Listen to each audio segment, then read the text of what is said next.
तदानीं नासिद्रजो नो व्योमा परो यत् किमावरीवः कुह कस्य शर्मन्नम्बः किमासीत् गहनं गभीरं न मृत्युरासीदमृतं न तर्हि न रात्र्या अनासीत् प्रकेता। सृष्टि से पहले सत नहीं था, असत भी नहीं, अंतरिक्ष भी नहीं, आकाश भी नहीं था। छिपा था क्या, कहाँ, किसने ढका था? उस पल तो अगम अतल जल भी कहाँ था। सब कुछ अंधकारमय था। यह है हमारे ऋग्वेद से नैतिक सूत्र जो हमें ब्रह्मांड की उत्पत्ति अर्थात वो प्रकृति की वो अवस्था बताते हैं ब्रह्मांड की जो ब्रह्मांड के निर्माण से पहले थी। इस पूरे ब्रह्मांड में घोर अंधकार था, कुछ भी तत्व एक्टिव नहीं था, केवल अंधकार तमस तत्व का रस था। तमस तत्व में अंधकार ही अंधकार पूरे ब्रह्मांड में समाया था।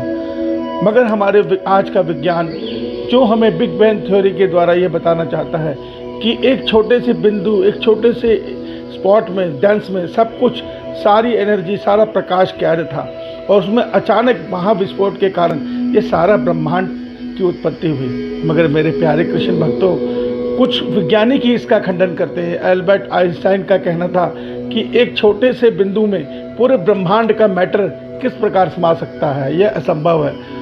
मगर मेरे प्यारे कृष्ण भक्तों, आज की बिग बैंग थ्योरी में उस हॉट डेंस स्पॉट बिंदु में सारे ब्रह्मांड का मैटर, सारे ब्रह्मांड की ऊर्जा समाई हुई थी, जबकि यह बिल्कुल असंभव सी बात है। मगर हम जब अपने वैदिक विज्ञान के अनुसार इस सत्य को देखते हैं तो हमें जो परिणाम दिखता है उसके अनुसार ये बिग बैंग थ्योरी कहीं नहीं टिकती, कहीं नहीं ठहरती। हम ना तो इसमें कोई तर्क नज़र आता है।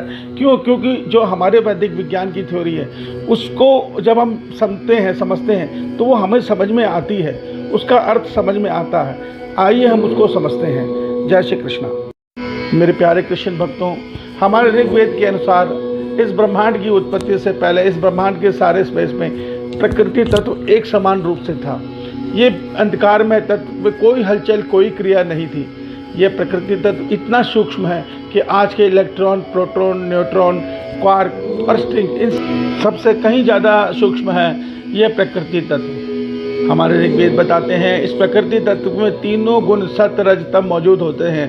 मगर सत और रज गुण जो है वो सुप्त अवस्था में होते हैं। केवल तम गुण ही उस समय प्रभाव में रहता है, जिसके कारण ये सारे प्रकृति तत्व में घोर अंधकार छाया रहता है।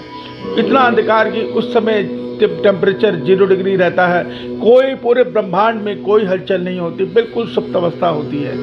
मगर इससे अलग परम धाम में परमात्मा का जो धाम है वो प्रकाशित रहता है, वो परमात्मा का धाम है। उसी के द्वारा ये प्रकृति तत्व दोबारा ओम रश्मि के द्वारा अर्थात परमात्मा की ब्रह्म रूपी शक्ति के द्वारा दोबारा एक्टिवेट हो जाता है।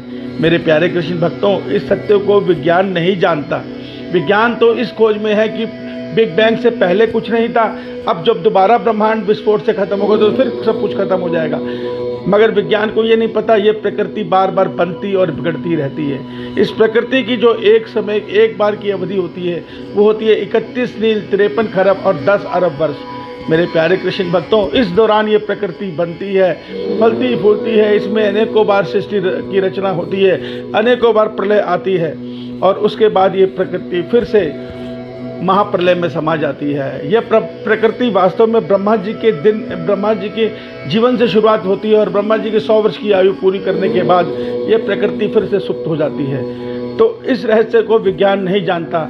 इस सत्य को समझकर आप ये सत्य समझ गए होंगे कि ये बिग बैंग थ्योरी केवल अटकलें हैं, विज्ञान की केवल एक कल्पना मात्र हैं। वास्तविक सच हमारे वेद बताते हैं। हमारे वेद इतने महान हैं, इतने गुण हमारे वेदों में बताए विज्ञान आज के विज्ञान से कई सौ साल गुना आगे की बातें हमें बताता है। आगे हम समझेंगे हमारे विज्ञान ने किस प्रकार बताया है कि सूर्य की जो कोर की परिधि है वो बिल्कुल एक्यूरेट उसके विषय में बताया है, जिसके विषय में विज्ञान अभी नहीं जानता। हमारे वेद हमें यह बताते हैं कि विज्ञान कहता है प्रकाश सबसे तेज है इस ब्रह्मांड में, प्रकाश की गति। मगर हमारे वेद यह बताते हैं कि प्रकाश की गति से भी तेज धनंजय प्राण की गति है, जो हम आगे किसी वीडियो में समझेंगे। मेरे प्यारे कृष्ण भक्तों, अपने सनातन धर्म पर गर्व करो, संसार को इस धर्म के विषय में बताओ और हमारे इस चैनल को सब्सक्राइब करके सारे हमारे वीडियो को आगे भेजो, ताकि हम सब, हमारे सारे भारतवासी सनातन धर्म के इन महान सत्यों को समझकर अपने धर्म पे गर्व करें। आज दूसरे देश वाले हमें अपना विज्ञान की अकड़ दिखाते हैं, हम उन्हें अपने विज्ञान के विषय में बताएं। जय श्री कृष्णा। श्री भगवान आप सभी का मंगलमय जीवन करें।